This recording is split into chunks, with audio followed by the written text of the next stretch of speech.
Welcome back, YouTube, to the Allegheny Northern in N scale, and today we're taking a break from the layout and we're back at the workbench.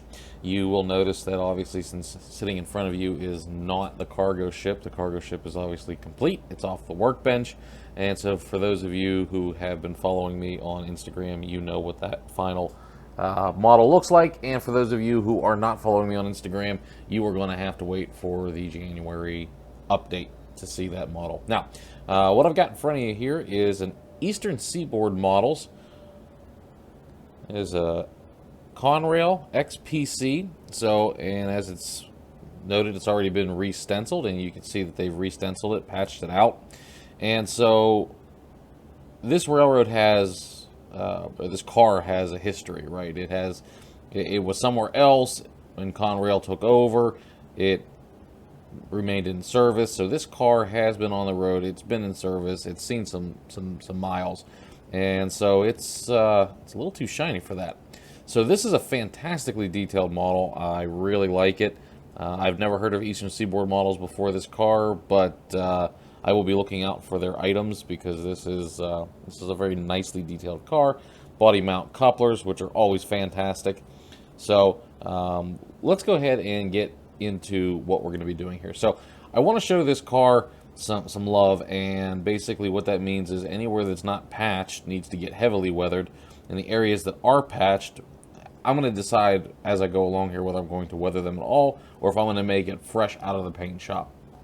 So first thing we need to do is we need to protect the areas that we do not want to get weathered, and how I'm going to do that is I have some various tape that we're going to use, and it's from Tamiya. I'm sure there's other manufacturers. I have it in various sizes, but you can always cut the bigger stuff to fit. And I'm just going to make sure that we seal up all of these areas nice and good and tight. So that's going to be the first step. We're going to go ahead and do that. Okay, the first thing to remember about this tape is it's only going to work as good as you apply it. So if you don't have it sealed tightly against your model, paint and weathering powders and everything else is going to get underneath it. So we want to make sure that we seal this thing up nice and tight to make sure that we don't get any seepage underneath.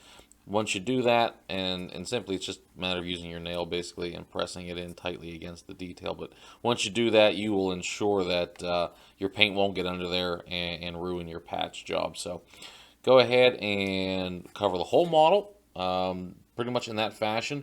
And I'm going to go ahead and do that off camera. You don't need to see me put tape on, and then we'll come back.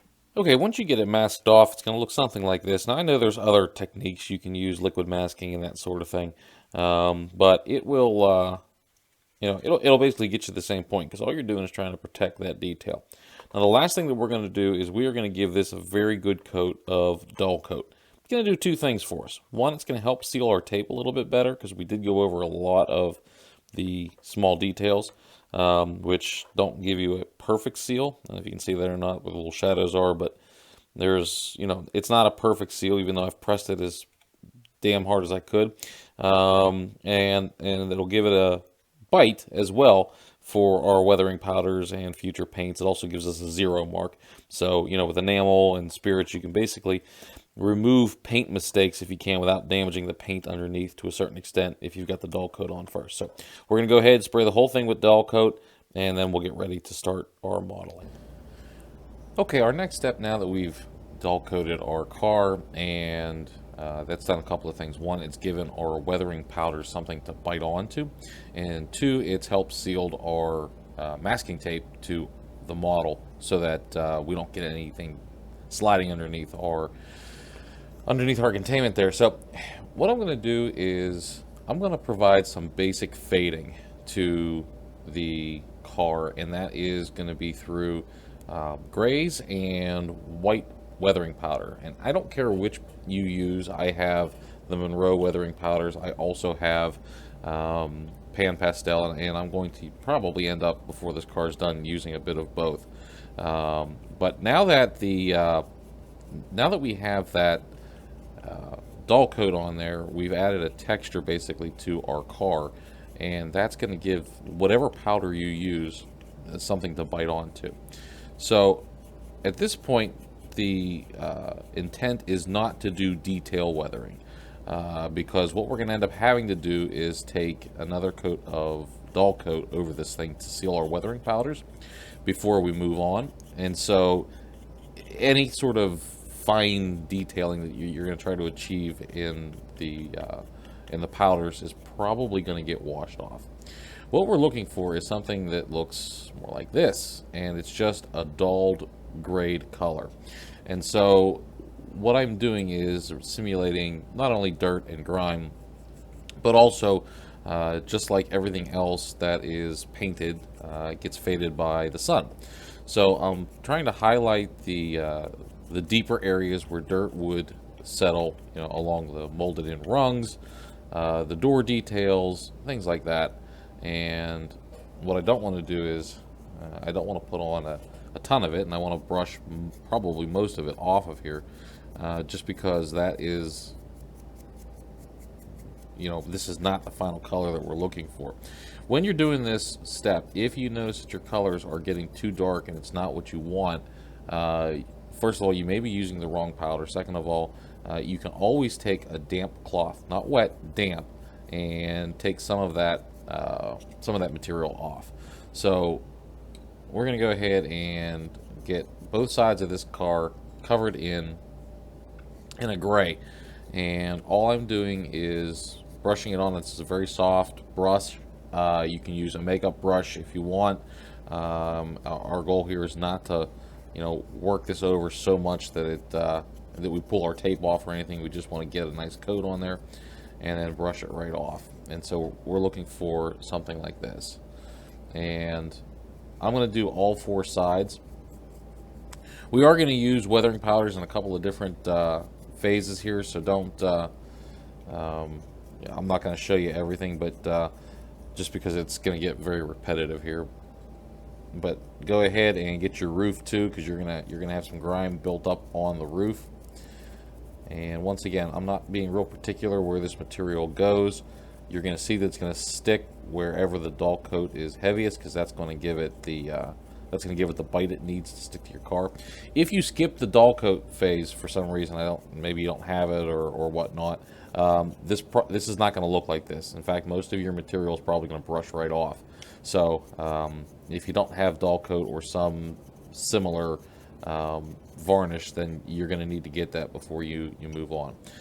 You could also accomplish this using an airbrush, which I don't have at the moment, so is not an option for me. So we're going a little bit old school here with the weathering powders, but you can get a very similar feel from an airbrush. So now that I've got this car cleaned up, most of the powder is rubbed off. I have just enough grime on there to simulate, some road traveling, and that's really going to stand out against the very clean spots that we have covered underneath our masking tape. The last thing I'm going to do is come in here with a little bit of white. This is just chalky white from Monroe, and I'm going to lighten all these colors up just a little tiny bit. And once again, I'm simulating that fading color that you're going to get from the sun and rain, but I still want that grime look from the road dirt that's going to be kicked up. So you want to do this step before you do the actual rust. Sometimes I see it the other way around when folks are trying to do modeling, and you don't want to do that. You want to get a base grime on there first, because that base grime is basically underneath everything else that you're going to do. So when you're working in layers like this, it is a base layer to give you the starting point. Once again, don't forget that don't get real detailed with this, because most of it is coming off, and don't worry about uniformity.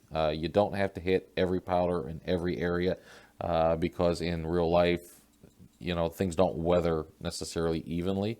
So if you're a little bit more sparse with your material when you're on, and you hit some areas more than others, that's not a bad thing. It's actually very natural. So we're going to go ahead and get this cleaned off a little bit, and I might take a damp rag to a couple of areas here. Haven't decided yet. It looks a little heavy in spots. Some of it's actually brushing right off here. So I think we're gonna leave this just the way it is here. So I'm gonna hit this with dull coat real quick to seal these colors in, and then we're gonna move on to the next step. So after a little consideration, I thought maybe, well, my powders are a little heavy, and I don't know that I want the grime to be that thick, because it almost is taking away from the color of the car, and that's not what I wanted. I wasn't trying to change the color of the car, so I got a result that looks like this. And all I did was take a wider brush, put a little bit of water on the end, and you can see that it's picked up some powder here. And then I took the powdered brush and in a downward motion, just drag that damp brush over the car. And what it does is it removes the material, but it also adds a nice little streaking effect. Now, I did tell you don't get too excited about the effect that you're going to get, because when you dull coat it, some of that's going to blow off. So, but the important thing is, and you're going to see this time and time again, one, I'm moving in one direction, right? I am moving in a downward motion across the car, because that's how grime is going to streak across your car.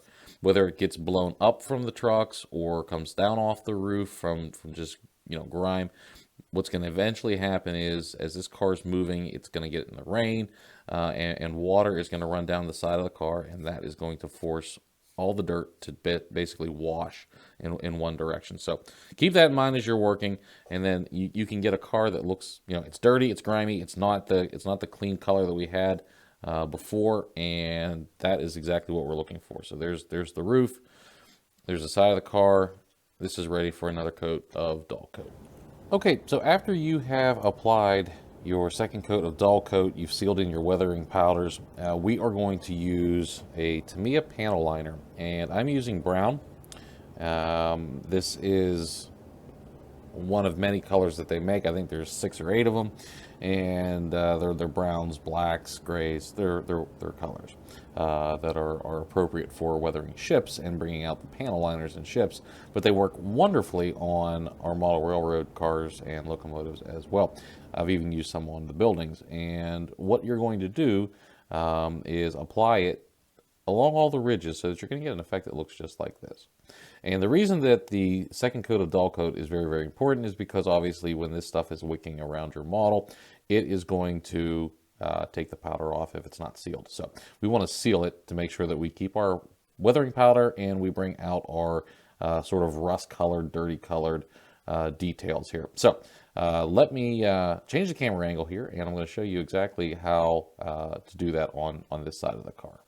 So this stuff is kind of interesting, and what I mean by that is because it is a wash, basically, it likes to flow. So let me show you how that happens. When you take the tip of the brush and you just set it down, you'll notice that it seeks out a level basically through capillary action. It goes to some place where there's less liquid, and it will basically do all of this tracing work for you. You've got to be very, very careful, because you can, just like the old, for any of you old-time drafters out there, just like the old ink pens that'll draw up a blob of ink right in the middle of your drawing. This brush can do the same thing. I've had it happen a couple of times, but if you're careful, and even sometimes if you're more luck than careful, you can get this stuff to fall right along where you want it, and you can't always go back and coax it in. If you accidentally put it somewhere you didn't intend for it to go, that's okay. It won't necessarily look bad, and because you sealed your last step with a brush, you can take most of it off, either a brush, paper towel, something. You can move it around. Now, what I want to do here is be very careful in the areas where I've taped off the underside of the model here. I don't want I don't want this to get on the underside. So if I'm going to take most of the material off before I get above the tape, so it doesn't, trying to prevent as little wicking as possible underneath the tape, but I still want to get that liner applied.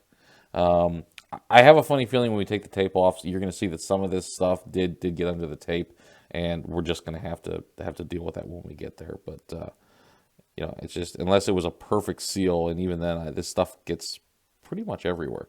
So go ahead and give it a nice coat, get it all over the model, because this is basically going to be the end of the heavy weathering phase. We're going to go ahead and get into a little more detail work with some rust spots and things now. So this is pretty much going to be the end of the weathering from a heavy standpoint.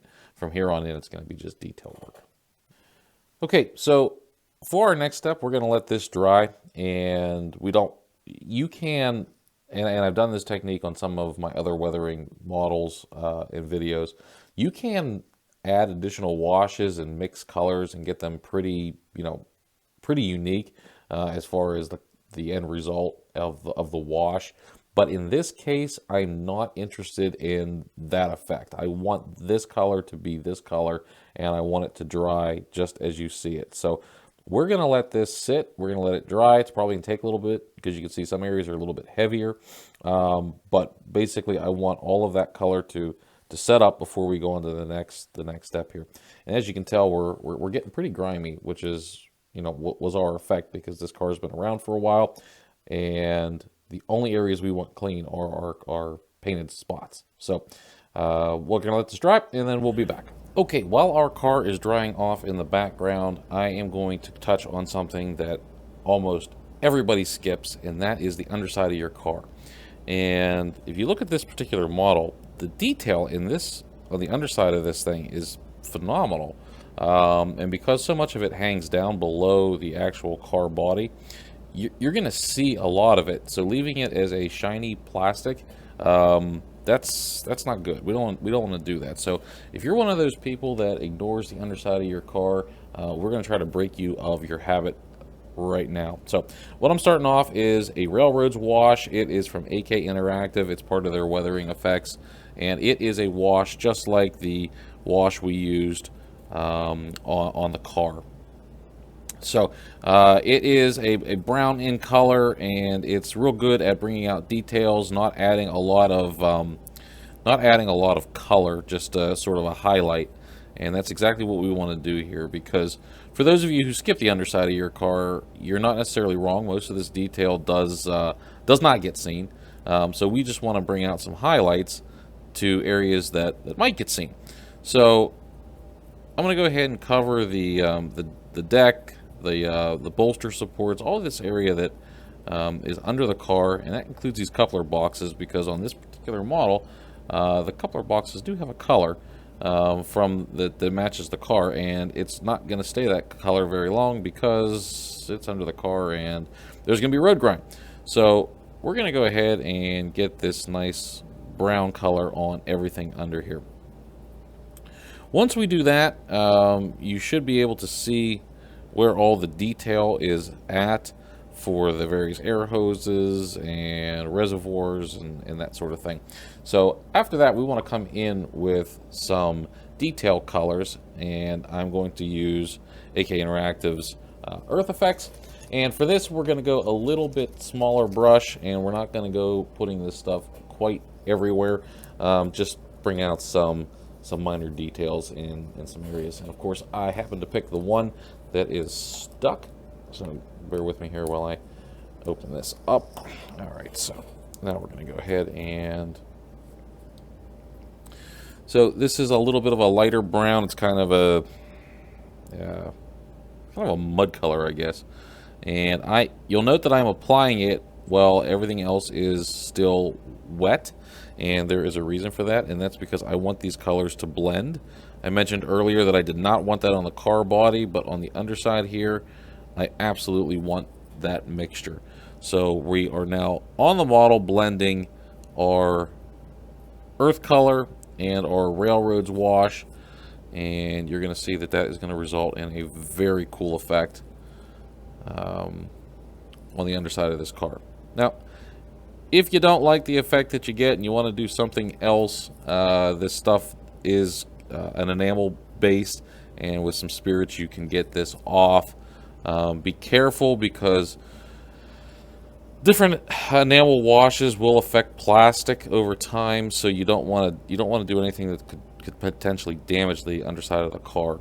But when you are done, you are going to get something that looks kind of like that. You're going to see a bit of a blur of color, and it's going to highlight some of those areas that are there's a good shot right there. So It looks dirty, it looks grimy, it's not very exciting, but it brings all those details out, and you will notice that on the underside of the car, especially along the sides here, when it's going around your layout. Okay, so now I have this model pretty much primed and ready to rock and roll. So I had told you, let's not worry about the detail in these earlier phases. Well, now it's time to worry about the detail. So we want to get some effects that's starting to look like that, and more importantly, like this. So what I'm doing here is adding the detail that we have skipped in the earlier phases. Now, this is not general road grime. This is rust and abuse and damage, and this is the detail that tells the story of this car. So where this car has been and the abuse that it's seen. So what I'm using is oil paints, and if you know why I'm using oil paints, then this will all make sense. But oil paints stay workable for a very long time. So these tubes I've had forever because they last forever. There was a ton of paint in here. And all right, now I'm showing you the colors that I've used on this model. And for N scale, these tubes are a lifetime of paint. I think I've had these things probably going on about 10 years now, and they're still, I mean, they're in a sealed tube, so they still stay nice and pliable. The other thing I'm using is just white spirits. You can get multiple different types. This happens to be from AK Interactive, but you don't have to get a model. And then, of course, I've got it in a palette. So there's my paints, and then in the very last, that is my spirit, and I'm going to show you why having it out like that is important. So we are going to do this level of detail. I'm not going to touch it because all of this is still wet. We're going to do this level of detail on the other side, and I'll show you how I achieve this effect. Okay, I know some of you are really into the weathering in that you go online, you find your specific model, you find the car that matches that model, and then you try to replicate what's on there. If that's what you're into, then this is probably not the video you want to watch, maybe for the techniques, but I'm not doing that. I'm not interested in finding this exact car. I'm not interested in you know, what the real one looked like. I'm trying to make my own version for my railroad. So for those of you who want to do that, certainly these techniques are valuable. But, you know, like I said, that's not what we're doing here. So I've got my basic layer of grime. I'm going to start with my dark paint. So this is raw umber. And what I'm going to do is I'm going to put this in an area where I would imagine there would be some damage. So let's put a big old splotch of damage right here. And don't forget, we're not modeling grime. This is rust. So something happened to this car on its journey. It either got banged or something cut into it. Somehow the paint came off and exposed the steel underneath, and immediately the oxidation occurred. We're coming back here now, and we've got a burnt sienna, and we're putting that towards the center. Now, with rust, lighter colors are newer rust, darker colors are older rust. And between each step here, I am cleaning my brush on a paper towel. I'm not putting in any kind of thinner or spirits or anything. I'm just brushing off the excess paint so I don't smear too much of the last color on. Okay, and then I'm gonna get something that looks just like that. It's just a blob of paint. Depending on the effect you're trying to get, the next step is to bring a fan brush in. If you don't have a fan brush, I'm not sure what you're doing, because they come in pretty much every basic kit, cheap kit you can find Walmart. So you've got to have a fan brush somewhere. Soft bristles are preferred for this step. And all you're going to do is you're going to take very light sweeping brushes and you're going to smear that down. Okay, what you're doing is you're blending the paint and you're giving it a sort of drawn down effect. If you go this way with the brush, long ways, it's a very heavy stroke. It's going to pull more paint down. This is more of a fan. It's going to give you more of a streaking pattern. So there is a method to that madness there with how you hold the brush. Then I'm going to take a very small brush, pointed brush, and I'm going to soak it real good with some spirit.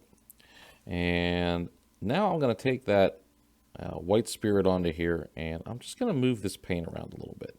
And as soon as you get the paint and the spirit to mix, you're going to see that you can move these colors around now. And you're going to get almost a wash effect.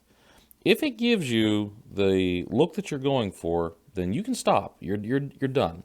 If it doesn't, or if your paint is too heavy and you want to take some off, now's your chance. So while it's still pliable, you can bring in another brush. You can add patterns into this. You can streak it. Whatever you need to do to it to get it looking the way you want it to look. Now remember, because we're modeling the real world here, so to speak, and the real world has dirt and gravity, all of that dirt that gets wet is going to wash down the side, and that is the same thing that happens with our rust, because remember, that's what we're doing here. We're doing rust. So our rust is going to streak down the car with each consecutive rain, and gets wet under a overpass or something. Our doors are next, right? And so our doors take a ton of abuse. And you're seeing where I'm already getting a mix of paint.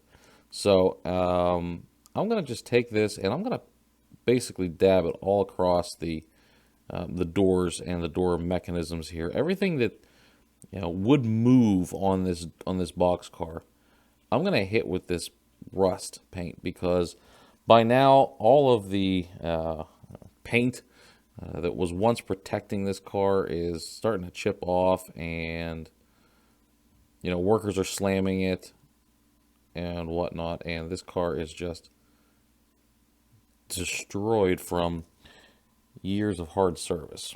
So here's the just drop the camera there. I'll bring it right back here. So here's the rail that the car slides upon, the door slides upon. I'm going to bring that back right here. I'm going to detail that. I'll bring it back here, a little bit more focus.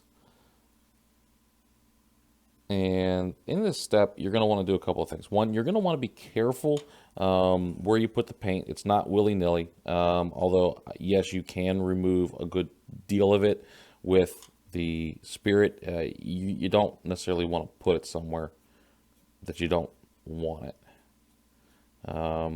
It makes life more difficult. So there's that nice feather technique that I was talking about. We're getting that nice streak.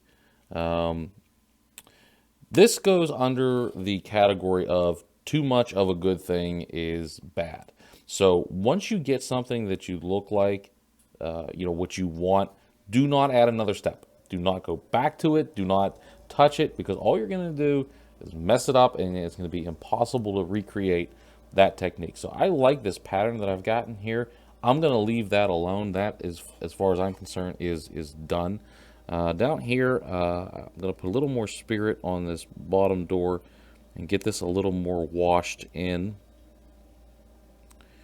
And then I'm going to go ahead and take some of that off with a paper towel. And what I'm trying to do is, I don't want the whole car to look rusted out. I've seen some folks model cars, and they're so heavily rusted that, I mean, it's not even practical that car would be on the road. I mean, the railroad would have pulled it off, because parts would be falling off of it by that point. So we want to weather it, and we want to give it a good story, but we don't want it to look like it's heading for the scrapyard.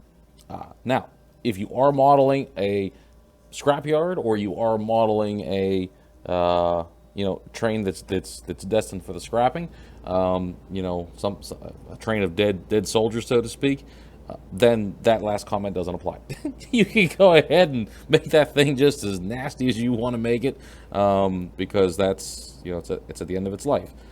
Same for if you're modeling a wreck damaged train, then in that case, yeah, your damage is probably going to be a lot more on your car than what I'm showing you here.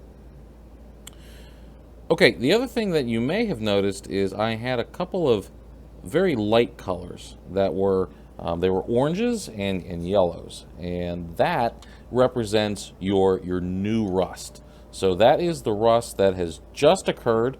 You know, there has just been some damage done to the car in some place, and it's just started oxidizing. So when you get those areas, the first thing you want to do is you want to build up your base rust. So the rust from previous injuries that's already been there, you want to get that in place. So that's what we're going to do right here, right now on this end. And this is a lot of repeat techniques. So once you get it down, you know, once you're going to keep doing the same thing over and over again in the spots that you want that, you know, you want that look. So if you're taking a look at actual photographs when you're doing this, you'll start to see certain patterns that form in various battle injuries, I guess I'll call it, and so you can recreate those with this technique. But for us here, we're just going to go ahead and put a very small dot of orange to represent, you know, this might be a new cut. Somebody had some, you know, I don't know, kicked a piece of something off. Something bounced off the car, maybe a tool while a worker was climbing up. For some reason, there is new damage here on the car. Another thing about oils is they build up, and so they actually give you a texture. So if and rust is not flat, obviously it does have a texture. It does boil a little bit and blister, and this will give you that technique and that appearance. Okay, so once you get it to this point, what I have been doing is taking a brush that I've cleaned up with spirit, and I've lightly dried off on a paper towel so that there's a little bit of that essence of the spirit still on there, so it's workable. And then I just take the lighter colors and I sort of blend them in so that they're not quite as stark, and then that gives me a newer rust look on the car. Okay, the last thing that I've really been doing here is taking a micro brush, and I've been using the bristles to sort of tease the rust color into place where maybe it collected a little bit heavier than I wanted to, and then from there I can take my brush and lighten it up a little bit.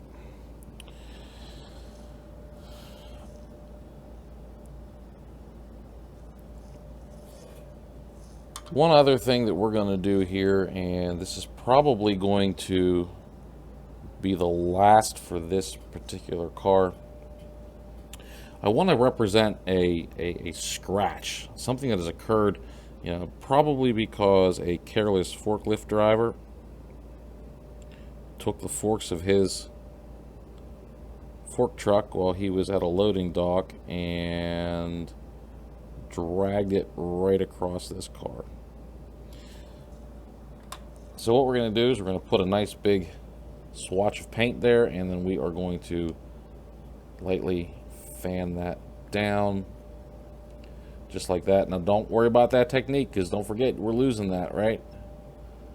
Because that's where our patch is at.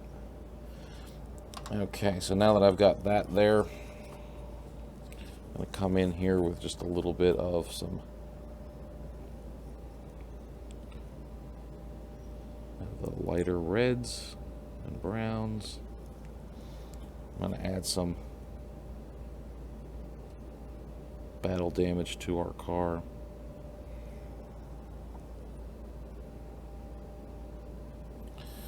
Alright, at this point, we're going to be very careful how we blend our colors, because I don't want to have one of these general just nondescript rust marks. I want to build up a little bit of bulk in my painting here, and then I want to blend it together a little bit so I don't have such a stark color contrast. Blend it together a little bit, and then last but definitely not least, come in here with just a small little pin dot every so often where there might be some new rust. One of the things about weathering that I've noticed, whether it's adding rust or adding any sort of damage to a car, is that when you do something repetitively, you will get into the habit of adding patterns into your work. And patterns don't really occur. They occur naturally, but you gotta be careful how you do it, because a reoccurring pattern, every other panel or every two panels, or it's going to look funky, because that's not how a boxcar weathers. It's not okay. The rust and the rain only affects every two panels, so you've got to be careful how you do it. And then don't forget, because you're modeling in 3D, you have all four sides, and you get your end condition that you got to model, and you've got the other side, and they don't have to match. The car's not going to look the same on both sides. So, maybe this side took on a lot of damage, the other side didn't. But let's make sure we keep it fresh, keep it different. Don't try to make all your box cars, all your cold cars, flat cars, etc. look the same, because in real life they don't. Okay, yes, folks, that is the finished car that is in the background there. I have pulled the tape off of the patches that we put on earlier, and I know you can't see it, and that is by choice. I'm going to do this whole next segment, and I am going to make you wonder what that car looks like and how it came out while we talk about painting. That's right, trucks. So we did not forget the bottom part of the car. We are going back to that now, because we do need to finish it, and what we're looking at here is two colors by AK Interactive, and that is Earth Effects and Streaking Grime. So I like these. I know I've mentioned it before, because they do a fantastic job of finding out all that little tiny detail in your models that you don't see. And I know we all have videos. I am guilty myself of having these trains float, in videos, running around the layout, floating on black magic, because you cannot actually see any of the truck detail. Why? Because it's just all black, and all that molded detail just disappears in the camera. Well, we're going to fix that, because we are going to bring out all of that molded detail that all of us N scalers know and love, and most of us end up missing it until we weather our trucks, because, well, we just don't see it. It gets lost in the shadows. So what we're doing right now is I'm giving this a nice coating of the Earth Effects by AK Interactive, and as you can see here, what that's doing is bringing it into I'll bring it into focus there for you, is bringing out those details of the journal boxes. It's bringing out the bearings, all that sort of stuff here is all coming out now that we are washing the color into them. After we're done with the Earth Effects, we're going to go to the Streaking Grime. Nope, we are not going to let it dry. We don't want it to dry, because I want these colors to mix, and I'm just going to apply the Streaking Grime in certain areas and let the two colors mix together. And I know what you're thinking, well, where's the rust color? I'll get into it. Most times when you see trucks on rail cars, and if you look at any photographs, you'll notice that the trucks are not necessarily all rust. Sometimes they are, sometimes they're not. Life for service, but most of them are more of a gray color. What ends up happening is ballast, dirt, grime, and stuff from the road ends up getting kicked up onto them. You're going to want to remove the wheels when you do this. It's just they're going to get in the way, and you want to paint the inside. Be very, very, very careful not to get them into the little tiny wells where the wheels go into. If you do that, you're going to have a bad time, and that truck, I promise you, is never, ever, ever going to run correctly again. It's not going to come out. And so once you get them dried, they end up looking something, a little like this. They're kind of a browny tan sort of color, and we're going to let that dry, and then we're going to come back. All I'm going to do is take the AK Interactive matching color here. It is a rust, and I'm going to tap those journal boxes, tap the bearings, get all of this stuff, just a little tiny bit of rust, especially in the spring area. Once this dries, and then our trucks will be done. Pop the wheels back in, and we're ready to assemble our car. So I'm not going to show you that. I know you guys know how to paint paint little tiny springs. So we're going to just let that dry. We'll get that in, we'll get the car assembled, and right now we will take you to the glamour shots.